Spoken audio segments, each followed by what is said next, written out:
Hello everyone, आप सभी का स्वागत है अपने यूट्यूब चैनल लक्ष्य जेटेट एग्जाम में। हम लोग जेटेट एग्जाम 2022 को ध्यान में रखते हुए अपनी तैयारी को कर रहे हैं। लगातार सिलेबस के अकॉर्डिंग सारी चीज़ों को एक एक टॉपिक्स को कराया जा रहा है। अगर आप लोगों ने प्रीवियस वीडियो नहीं देखा है तो जरूर जाके देख लीजिएगा। बाल विकास एवं शिक्षा शास्त्र सीडीपी के हम लोग सिलेबस को कर रहे हैं। पियाजे के संज्ञानात्मक विकास के थ्योरी को आज हम लोग इस वीडियो के माध्यम से समझेंगे। एक एक पॉइंट को डील करेंगे। पूरे थ्योरी के आज इस वीडियो में हम लोग खत्म करेंगे। यहाँ पर देख सकते हैं सिलेबस दिया गया है। कक्षा 1 से 5 के लिए सेम सिलेबस है। 6 to 8 के लिए भी हम लोग एक एक करके देखेंगे। यहाँ देख सकते हैं पहले चैप्टर विकास की अवधारणा एवं इसका अधिगम से संबंध को हम लोगों ने पहले वीडियो में किया। दूसरे वीडियो में बाल विकास के सिद्धांत एवं इसकी अवस्थाओं को हम लोगों ने 2 वीडियो में किया है। बहुत ही डिटेल से पढ़ा है। अगर नहीं देखें तो जरूर देख लीजिएगा। डिस्क्रिप्शन बॉक्स में उसका लिंक डाल दूंगा, ठीक है। इसके बाद हम लोग विकास की अवस्था में ही पियाजे के द्वारा क्या क्या कौन कौन से स्टेज बताए गए हैं, क्या क्या उनकी अवस्थाएं, आज हम लोग यूनिट दूसरे के अनुसार ही पियाजे जी की थ्योरी को हम लोग देखेंगे। यहाँ पर तो समझते हैं एक एक थ्योरी को। चलते हैं हम लोग अपने क्लास की ओर।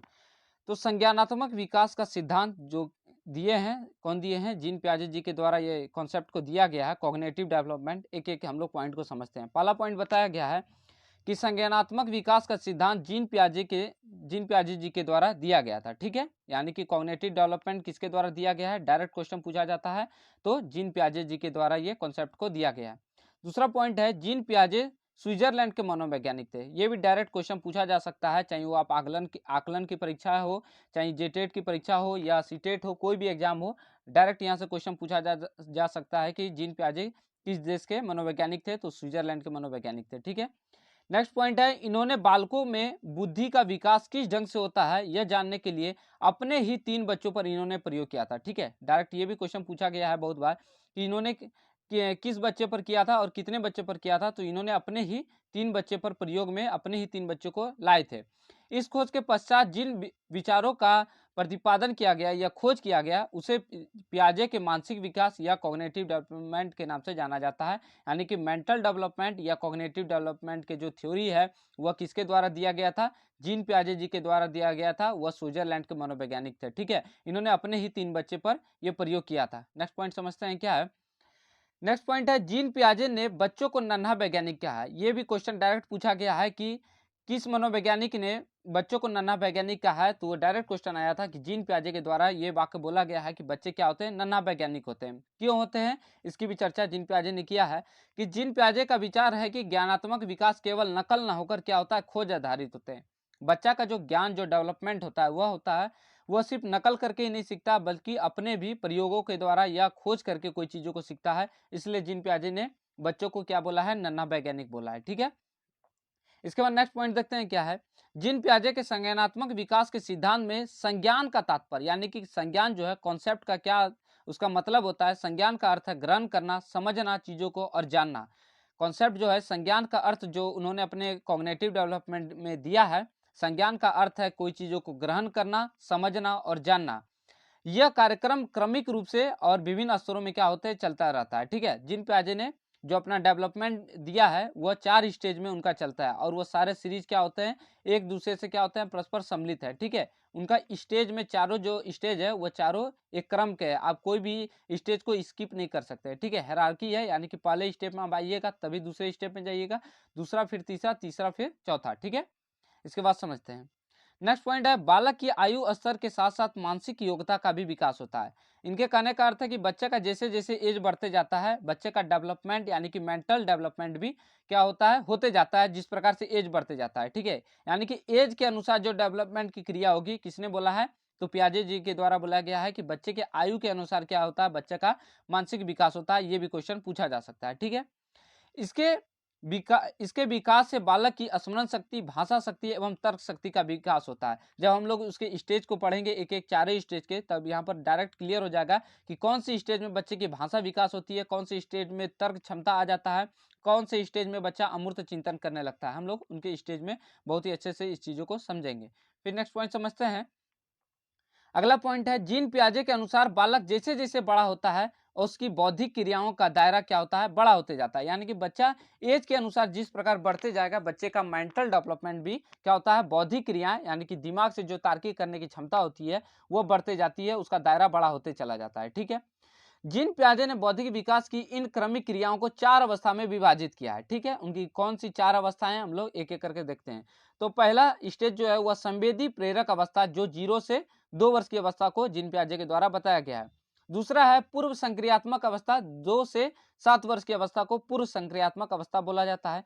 तीसरा स्टेज उनके द्वारा बोला गया है ठोस संक्रियात्मक अवस्था, 7 से 11 वर्ष की अवस्था को ठोस संक्रियात्मक अवस्था। इसके बाद है चौथा स्टेज जो लास्ट है, औपचारिक संक्रियात्मक अवस्था, 11 से 15 वर्ष के बाद की अवस्था है। ठीक है, इसे औपचारिक। अब कौन से स्टेज में क्या क्या कैरेक्टर स्किल है, क्या क्या से गुण आ जाते हैं, हम लोग एक एक करके देखते हैं। तो पहले देखते हैं जीन पियाजे के द्वारा दिए गए महत्वपूर्ण संप्रत्यय। यहाँ पर कुछ कॉन्सेप्ट जीन पियाजे के द्वारा दिया गया, कुछ ऐसे ऐसे पॉइंट बताए गए जो कि बच्चे के डेवलपमेंट में आवश्यक होते हैं उनकी मानसिक संरचना में। एक एक करके समझते हैं। पहला है, उन्होंने एक जो टर्म दिया है उसे कहते हैं मानसिक संरचना, मेंटल स्ट्रक्चर।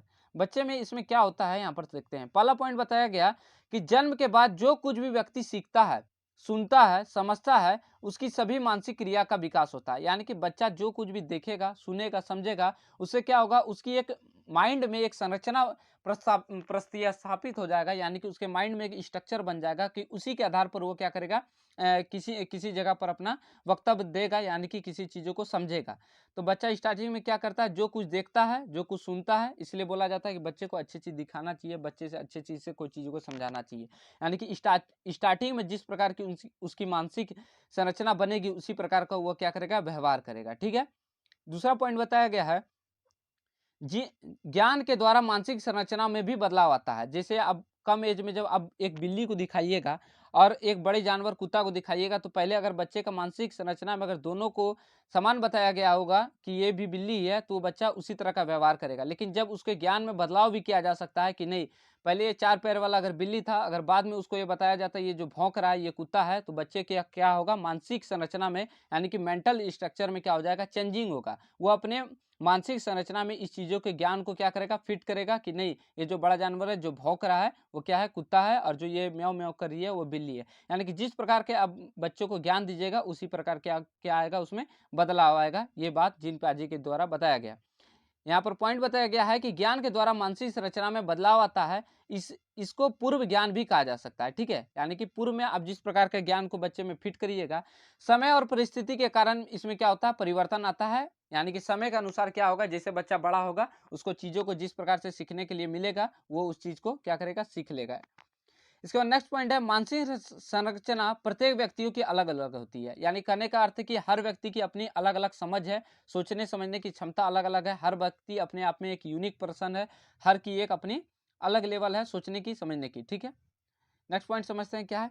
दूसरा पॉइंट बताया स्कीमा। ठीक है, पहला पॉइंट है मानसिक संरचना के बारे में बताया गया कि बच्चा अपने एज के अनुसार नए नए चीजों को समझता है और अपने मानसिक संरचना में परिवर्तन भी करता है। दूसरा पॉइंट है स्कीमा। डायरेक्ट क्वेश्चन पूछा जाता है, स्कीमा क्या है, मानसिक संरचना के आधार पर किया गया व्यवहार स्कीमा कहलाता है। यानी कि आपका जो माइंड में जिस तरह की सूचनाओं को फिट किया गया है मानसिक संरचना में, यानी कि माइंड में जिस तरह की आपकी सूचनाओं को फिट किया गया है, उसी के आधार पर आप व्यवहार करेंगे। अगर आपको सेब दिखाया जाता है लाल कलर का और आप बोलते हैं कि ये सेब है, तो यानी कि आपकी मानसिक संरचना में पहले ये फिट कर दिया गया है कि ये लाल कलर का जो फल है ये सेब कहलाता है। तो आपके स्कीमा के द्वारा जो व्यवहार किया जाएगा वो क्या होगा, वह सेब ही, यानी कि एप्पल बोलिएगा, तो वो क्या होगा, मानसिक संरचना में आपका जो फिट है वही आप अपने व्यवहार में लाइएगा। ठीक है, स्कीमा भी समय और परिस्थिति के अनुसार क्या होता है, परिवर्तित होते रहती है। यानी कि समय के अनुसार आप चेंजिंग में लाते हैं अपने स्कीमा में मानसिक संरचना के द्वारा। ठीक है, क्योंकि ये मानसिक संरचना पर ही निर्भर करता है। यानी कि मानसिक संरचना में जब आप कोई चीज को चेंजिंग लाइएगा तो स्कीमा भी आपका चेंज होगा। ठीक है, नेक्स्ट पॉइंट बताया गया है अनुकूलन, यानी कि आत्मसातीकरण। ये भी क्वेश्चन डायरेक्ट सीटेट, जेटेट और इसके बाद आकलन परीक्षा जो पारा शिक्षकों का होगा उसमें भी डायरेक्ट ये सब क्वेश्चन पूछा जा सकता है। इसलिए आप लोग ध्यान से इस टॉपिक्स को देखिएगा। जब व्यक्ति ज्ञान को अपनी मानसिक संरचना के आधार पर ग्रहण करता है, उसमें कोई सुधार नहीं करता है, तो उसको आत्मसातीकरण कहा जाता है। इसके कहने का अर्थ है कि जैसे का तैसे। इस बात को ध्यान से समझिएगा कि अनुकूलन का अर्थ होता है जैसे का तैसे। यानी कि अगर आपने एक बिल्ली को देखा और एक कुत्ता को देखा, अगर आप ये बिल्ली जो है ये म्याऊं म्याऊं कर रही थी और कुत्ता भौं भौं कर रहा था, लेकिन आपको बताया गया कि कुत्ता एक अलग जीव है, फिर भी आप इसको बिल्ली ही मान रहे हैं कि ये 4 पैर वाला जो जानवर है ये बिल्ली है और ये जो म्याऊं म्याऊं कर रही है ये भी बिल्ली है। अगर आपने अपने स्कीमा में चेंजिंग नहीं लाया है तो तब तक आप क्या है, अनुकूलन की अवस्था में है, आपने कोई भी परिवर्तन नहीं लाया, सिर्फ आपने क्या किया है, ग्रहण किया है चीजों को। यहाँ पर देख सकते हैं, जब व्यक्ति ज्ञान को अपनी मानसिक संरचना के आधार पर ग्रहण करता है, उसमें कोई सुधार नहीं करता है, उसे ही आत्मसातीकरण कहा जाता है। यानी कि आप में किसी प्रकार का कोई चेंजिंग नहीं आएगा। 4 पैर वाला बिल्ली को भी देखते हैं तो आप उसको बिल्ली कहते हैं, और 4 पैर वाले कुत्तों को भी देखते हैं तो आप इसको भी बिल्ली ही बोलते हैं। जब तक कि आप इसके माइंड में यानी कि मानसिक संरचना में जब तक कि आप चेंजिंग नहीं करते हैं, तब तक आप क्या है, अनुकूलन की अवस्था में है, आत्मसातीकरण की अवस्था में है। ठीक है, नेक्स्ट पॉइंट में इस बात को क्लियर हो जाएगा। यहाँ पर देखिए, चौथा पॉइंट है समायोजन या समाविष्टीकरण। इस बात को ध्यान में देखिएगा। यहाँ पर यह पॉइंट है कि जब व्यक्ति ज्ञान को प्राप्त करते समय अपनी मानसिक संरचना में परिवर्तन करता है या सुधार करता है, उसे समायोजन कहा जाता है। इसके कहने का अर्थ है कि जब आप 4 पैर वाले बिल्ली को देखते हैं और 4 पैर वाले जब आप कुत्ते को देखते हैं, तो पहले जो आपके माइंड में ये संरचना बना हुआ था कि 4 पैर वाला जो बिल्ली है और 4 पैर वाला जो ये कुत्ता है, दोनों समान है, लेकिन जब ये भौंकता है तो आपको पता चला कि ये आदमी बोला कि नहीं, ये क्या है, एक कुत्ता है, एक अलग जीव है। तो आपके मानसिक संरचना में जब परिवर्तन आ जाएगा, इस बात को ध्यान में रखिएगा, जब आपके मानसिक संरचना में परिवर्तन आ जाएगा कि नहीं, ये जो भौंक रहा है ये कुत्ता है, तो ये क्या हो जाएगा, आपका समायोजन या समाविष्टीकरण।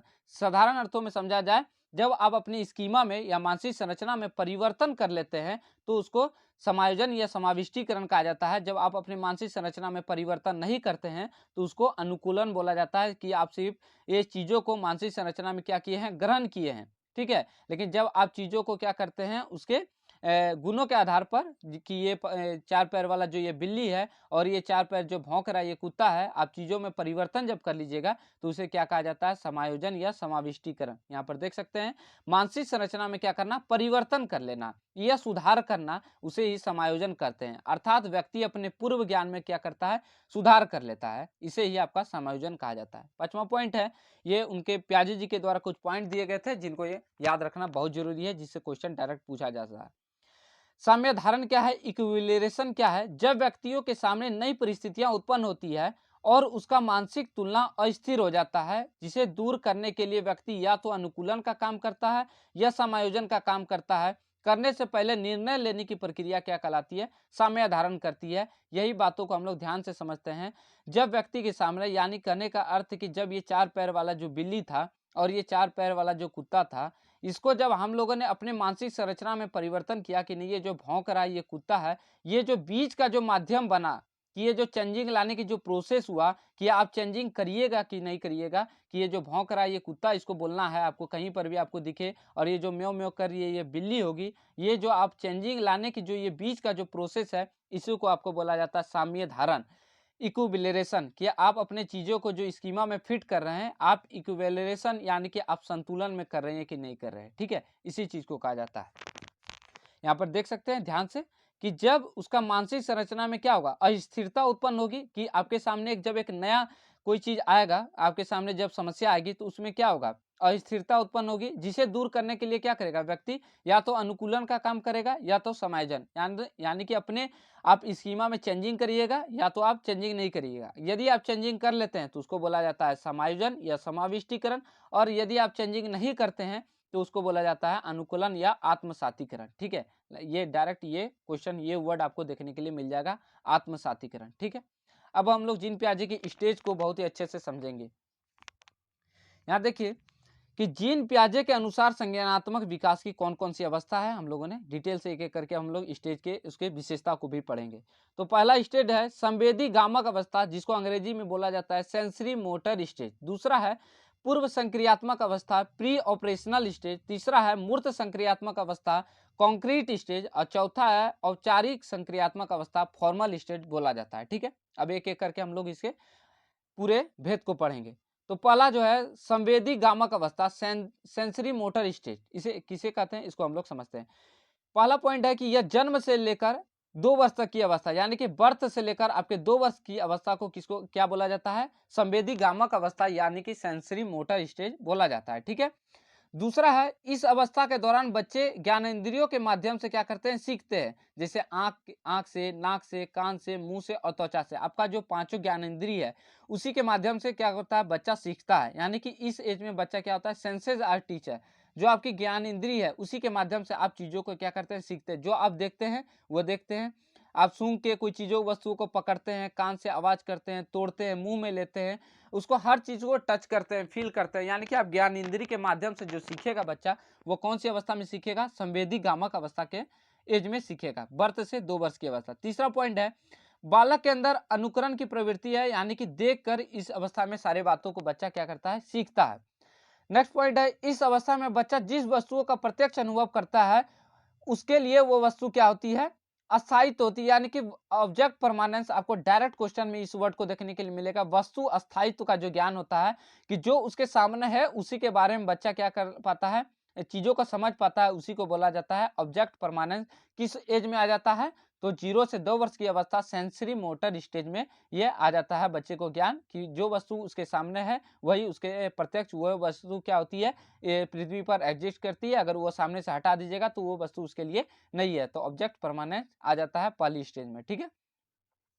दूसरा है पूर्व संक्रियात्मक अवस्था, प्री ऑपरेशनल स्टेज। किसे कहते हैं, एक एक करके समझते हैं। पहला पॉइंट है, यह अवस्था 2 से 7 वर्ष की है। डायरेक्ट आपको अवस्था भी दिया रहेगा जेटेड की परीक्षा में, कि किस अवस्था का एज कितना है। तो पूर्व संक्रियात्मक अवस्था जो होता है 2 से 7 वर्ष की अवस्था होती है, ठीक है। दूसरा पॉइंट है, इस अवस्था में बच्चे अपने परिवेश की वस्तुओं को पहचानने और उसमें विभेद करने लगता है। इस दौरान उसमें भाषा का भी विकास हो जाता है, ठीक है।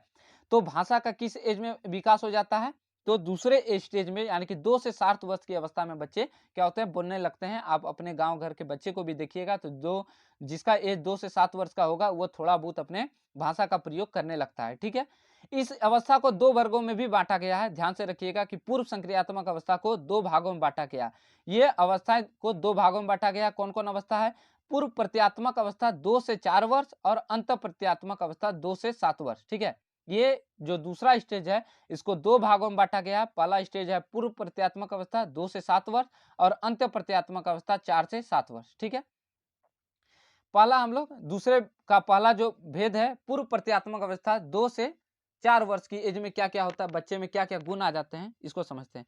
पहला है, इस अवस्था में बच्चा अधिक प्रश्न पूछता है, ठीक है। जो 2 से 4 वर्ष का अवस्था का जो बच्चा होगा, वो अधिक प्रश्न पूछेगा, कौन, क्या, किसको, कहाँ, किसने, आदि। इस तरह के बहुत सारे सवाल करेगा। आप देखिए, कोई वस्तु को दीजिएगा तो ये क्या है, कहाँ से आया है, ये किस प्रकार काम करता है, हर चीज के बारे में आपसे सवाल जवाब ज्यादा होगा। ये किस एज के अवस्था का बच्चा करेगा, तो पूर्व प्रत्यात्मक अवस्था जो दूसरे स्टेज का है, पहला भाग है, ठीक है। दूसरा पॉइंट है, इस अवस्था को खोज की अवस्था भी कहा जाता है, ठीक है। इस अवस्था में बच्चा बहुत सारे चीजों को तोड़ फोड़ करके नई नई चीजों को सीखता है।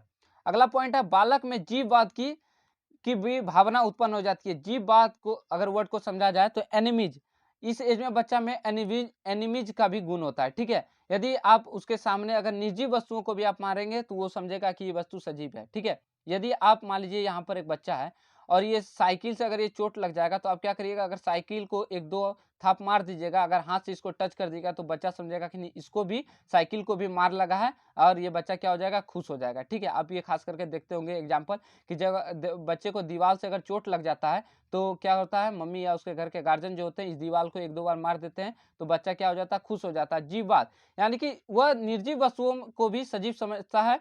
जब उसको मार लगता है, समझता है कि नहीं, इसको भी मार लगा है, ठीक है। इसी को बोला जाता है जीववाद, एनिमिज्म का गुण, ठीक है। नेक्स्ट पॉइंट है, बालक के अंदर स्व केंद्रित या अहम केंद्रित की भावना प्रबल होती है, अर्थात खुद के विषय में सोचता है। इस एज का जो बच्चा होगा, वो सोचता होगा कि मम्मी या पिताजी उनके जो है, वो हम ही को सिर्फ प्यार करे, दुलार करे। अन्य बच्चों को जहां वो देखेगा तो फिर वह गुस्सा हो जाता है, रूठ जाता है, ठीक है। तो इस एज में क्या होता है, बच्चे स्व केंद्रित होते हैं, यानी कि वो चाहता है कि हम ही से सारे लोग क्या करें, लगाव रखे, हम ही को सब कुछ प्यार करे, ठीक है। दूसरा जो उसका भेद है, दूसरा भेद का जो दूसरा भाग है, अंत प्रत्यात्मक अवस्था 4 से 7 वर्ष। आपको भी पता है कि 2 से 7 वर्ष है, तो ये इसको 2 भागों में बांटा गया है, 2 से 4 वर्ष और 4 से 7 वर्ष, ठीक है। तो ये दूसरा वाला भाग है अंत प्रत्यात्मक अवस्था। इसमें क्या क्या विशेषता होती है, तो इस अवस्था में बच्चे के अंदर निम्नलिखित ज्ञान नहीं होता है। क्या क्या ज्ञान नहीं होता है, ये भी क्वेश्चन डायरेक्ट पूछा गया है, देखते हैं। पहला जो है कि विकेंद्रीकरण का ज्ञान नहीं होता है। विकेंद्रीकरण मतलब चीजों को वह अलग अलग चीजों के एस्पेक्ट को यानी कि उसके भागों को नहीं समझ पाता है। जैसे कोई चीज़ का मास हो गया, वेट के बारे में, वह साइज़ के बारे में नहीं समझ पाएगा। अगर इसको एग्ज़ाम्पल अगर विकेंद्रीकरण का समझा जाए, तो आप समझ पाइएगा कि उसके छोटे कलर के आधार पर वो कुछ चीज़ों को बाँट नहीं पाएगा। कोई कोई छोटा-बड़ा ग्लास है, वो चीज़ों को नहीं बाँट पाएगा कि ये बड़ा है या कि ये बड़ा है, ठीक है? तो वह इस चीज़ में विकेंद्रीकृत नहीं कर पाता है, कोई चीज़ों के भागों को तोड़ नहीं पलटन का गुण नहीं होता है, रिवर्सिबिलिटी का गुण नहीं होता है, इरिवर्सिबिलिटी होता है, ठीक है? दूसरे भाग में। तीसरा है कि संरक्षण के सिद्धांत का भी ज्ञान नहीं होता है, यानी कि वह वेट, मास के आधार पर वो चीज़ों को नहीं समझ पाता है। जैसे अगर इसके एग्ज़ाम्पल को समझा जाए कि अगर ये बॉल है, इसके सामने ये बॉल अगर रख दिया जाए इतना छोटा सा दूरी में और इसको फैला दिया जाए अगर इस बॉल को, तो ये समझाए इस एज का जो बच्चा होगा ये समझेगा कि इसमें ज़्यादा बॉल अटा है, ठीक है? यहाँ पर कम बॉल है और इसमें ज़्यादा है, क्योंकि वह देखेगा कि ये बहुत बड़ा यहाँ पर जो भाग है, इसमें बॉलों को रखा गया और ये बहुत छोटे से भाग में रखा गया। तो इस एज में बच्चा क्या होता है, संरक्षण के गुण को नहीं समझ पाता है कि इसमें जितना है वही बॉल यहाँ पर भी अटा है, ठीक है? इसके ज्ञान जो होती है वह नेक्स्ट अवस्था में आती है, यानी कि संरक्षण का ज्ञान इसमें इस एज में नहीं होता है। यहाँ पर देखते हैं तीसरा स्टेज क्या है। मूर्त संक्रियात्मक अवस्था, कॉन्क्रीट ऑपरेशनल स्टेज। इस स्टेज की विशेषता क्या क्या है देखते हैं। इस अवस्था को 7 से 11 वर्ष की अवस्था कहा जाता है, यानी कि 7 से 11 वर्ष की अवस्था कॉन्क्रीट स्टेज होती है, ठीक है? इस अवस्था में बालक तार्किक रूप से मूर्त वस्तुओं एवं घटनाओं के बारे में सोचने या चिंतन करने लगता है। कहने का अर्थ है जो इसके सामने होगा, वस्तु जो होगी मूर्त, यानी कि प्रत्यक्ष रूप से जो उसके सामने होगा उसी के चीजों के बारे में वह क्या कर पाएगा, वो सोच पाएगा। जैसे अगर उसको बच्चे को हिसाब दीजिएगा जोड़ बनाने के लिए, 2 जोड़ 3 दीजिएगा तो वो क्या करता है, अब देखिएगा कि 1 और 2, 2 डंडिल खींचेगा, इसके बाद 1 2 3 इस तरह से वो जोड़ेगा, 1 2 3 4 5, तब वो बोलेगा कि नहीं ये 5 है। यानी कि अगर उसके सामने हर चीज़ों को प्रत्यक्ष रूप से जब तक वो नहीं करेगा तब तक इस स्टेज का बच्चा क्या कर पाएगा, कोई चीज़ों को नहीं कर पाता है। यानी कि उसको हर चीज़ें उसको मूर्त रूप से दिखाना होगा तभी वो किसी चीज़ के बारे में सोच पाता है, ठीक है? अगला पॉइंट है कि बालक को विकेंद्रीकरण का ज्ञान हो जाता है। इस स्टेज में बच्चे क्या होते हैं, विकेंद्रीकृत, यानी कि अलग-अलग भागों को उसको समझने लगता है। क्लेरिफिकेशन जो होता है, यानी कि छोटे-छोटे, छोटा-बड़ा, कौन सा छोटा है, कौन बड़ा है, कौन सा मोटा है। इसके बाद कलर के आधार पर चीज़ों को बाँटने लगता है, कौन सा पत्ती किस कलर का है, हरा है, साइज़ के हिसाब से, शेप के हिसाब से, हर चीज़ों के बारे में क्या होता है, मूर्त अवस्था में यानी कि मूर्त संक्रियात्मक अवस्था से बच्चों को ज्ञान हो जाता है, ठीक है? क्लेरिफिकेशन का। दूसरा है बालक में पलटन का भी ज्ञान हो जाता है, ठीक है? जो इससे पूर्व अवस्था थी, जो दूसरी अवस्था में, उसमें बच्चे में पलटन का ज्ञान नहीं होता है, इरिवर्सिबिलिटी होती है दूसरे वाला में। तीसरा वाला में बच्चे में रिवर्सिबिलिटी का गुण आ जाता है, पलटन का ज्ञान आ जाता है, ठीक है? तीसरा है बालक को संरक्षण का भी ज्ञान हो जाता है, यानी कि इस स्टेज का बच्चा मार्क्स जो हो गया, वेट, शेप के आधार पर चीज़ों को समझने लगता है। पियाजे ने इसका एक बहुत ही अच्छा एग्जाम्पल दिया है कि पहले का स्टेज का जो बच्चा है, अगर आप उसको ये ग्लास दिखाइएगा और इसमें जो पानी रखा रहेगा और इसमें जो पानी रखा रहेगा, वो समझेगा कि बराबर नहीं है। यानी कि यहाँ पर देखिए, जब उसको आप इस गिलास के पानी को इसमें डाल दीजिएगा एक बड़े से टब में, तो वो सोचेगा कि नहीं ये पानी इसमें ज़्यादा अटा है। लेकिन जब आप मूर्त संक्रियात्मक अवस्था में आइएगा तो बच्चा समझेगा नहीं, जो इस गिलास का जो वाटर है, इस गिलास में ये जो बड़ा सा टब है उसमें भी उतना ही पानी है जितना ये गिलास में है। लेकिन जो सेकंड स्टेज का बच्चा वो नहीं समझ पाएगा, वो कहेगा कि इसमें ज़्यादा पानी है इस टब में, ठीक है? इस बात को ध्यान में रखिएगा। इसी को संरक्षण का गुण है।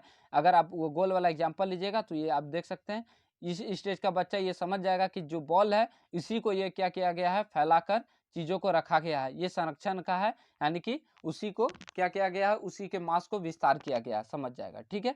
लेकिन दूसरे जो स्टेज है उसमें बच्चा ये संरक्षण का ज्ञान नहीं होता है, विकेंद्रीकरण का ज्ञान नहीं होता है, पलटन का भी ज्ञान नहीं होता है। लेकिन तीसरे स्टेज में आते-आते ये तीनों चीज़ का ज्ञान हो जाता है, ठीक है? बालक को क्रमबद्धता एवं वर्गीकरण का भी ज्ञान आ जाता है। वर्गीकृत यानी कि चीज़ों को अंतर करने लगता है, उसके गुणों के आधार पर, कौन सा कलर के आधार पर हो गया या कौन सा छोटा चीज़ है, कौन सा बड़ा है, उसके सारे चीज़ों को इस स्टेज में आके बच्चा हर एक्सेप्ट को समझने लगता है, उसके हर पहलुओं को, ठीक है? क्रमबद्ध करने लगेगा, यानी कि सीरीज में सजाने लगेगा, वो हर चीज़ को सीरीज में लगाने का ज्ञान हो जाता है, ठीक है? और इस स्टेज में मुख्य जो विशेषता है, बच्चा मूर्त रूप से सारी चीज़ों को, जो चीज़ देखता है उसी के आधार पर बच्चा अपना वक्तव्य देता है, चिंतन कर पाता है, ठीक है? इसके बाद जो अवस्था है यहाँ पर देखते हैं, औपचारिक संक्रियात्मक अवस्था, फॉर्मल स्टेज। ये स्टेज बहुत ही अच्छा है, इससे क्वेश्चन पूछा जाता है। फॉर्मल स्टेज का जो अवस्था है, यह अवस्था 11 वर्ष की अवस्था होती है, ठीक है? 11 से आपका 15 जोड़ लीजिए, 11 से 15 वर्ष की अवस्था को औपचारिक संक्रियात्मक अवस्था या फॉर्मल स्टेज बोला जाता है, ठीक है?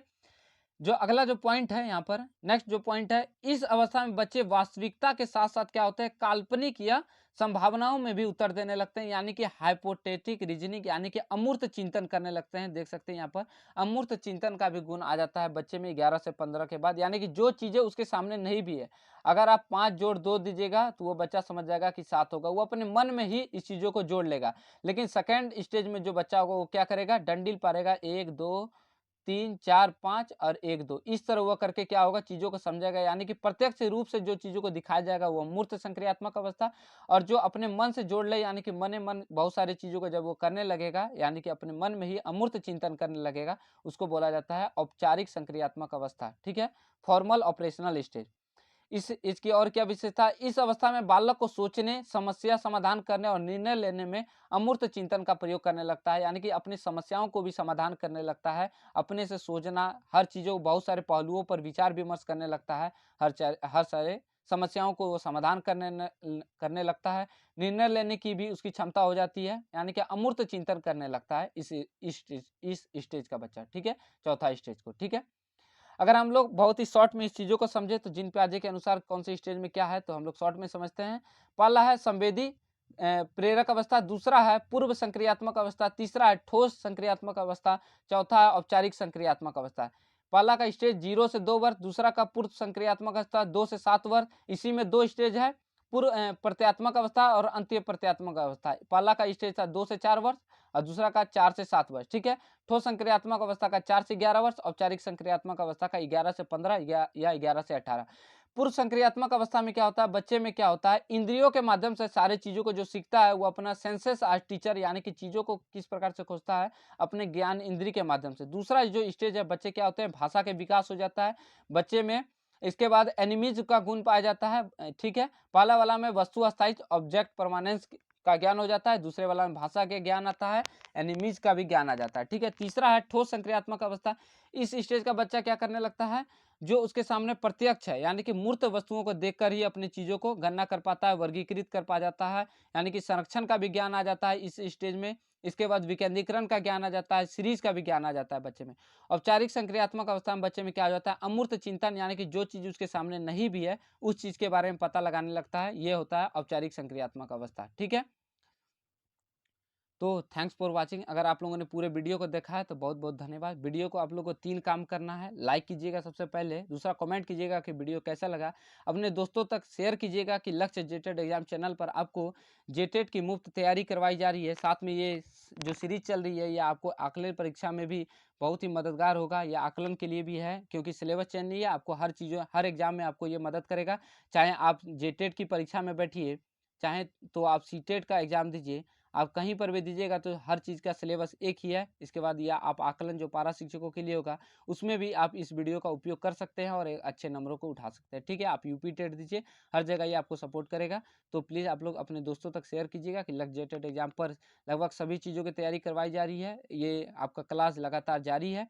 और बेल आइकन को टिप लीजिएगा, सब्सक्राइब करना नहीं भूलिएगा, चैनल को सबसे पहले सब्सक्राइब कर लीजिएगा। अगर आप लोगों ने अभी तक के प्रीवियस वीडियो को नहीं देखा है कि सिलेबस के अकॉर्डिंग हम लोगों ने जो पढ़ा है कि कौन स्टेज सा है, पहला यहाँ पर सिलेबस को हम लोग देखते हैं।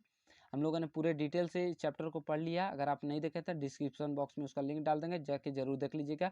हम लोगों ने पहले लेक्चर में हम लोगों ने विकास की अवस्था एवं उसका अधिगम से संबंध को पढ़ लिया बहुत ही डिटेल से। दूसरा बाल विकास के सिद्धांत एवं उसकी अवस्था को भी 2 वीडियो में बहुत ही डिटेल से पढ़ाया था। आज हम लोग बाल विकास के सिद्धांत की अवस्था में ही जीन प्याजे के द्वारा क्या क्या बोला गया था उसको आज हम लोगों ने बहुत ही डिटेल से पढ़ा है। ठीक है, धन्यवाद साथियों, चैनल को सब्सक्राइब कर लीजिएगा। ऐसे ही आप लोग को जेटेट की संपूर्ण तैयारी इस चैनल के माध्यम से करवाई जाएगी। धन्यवाद।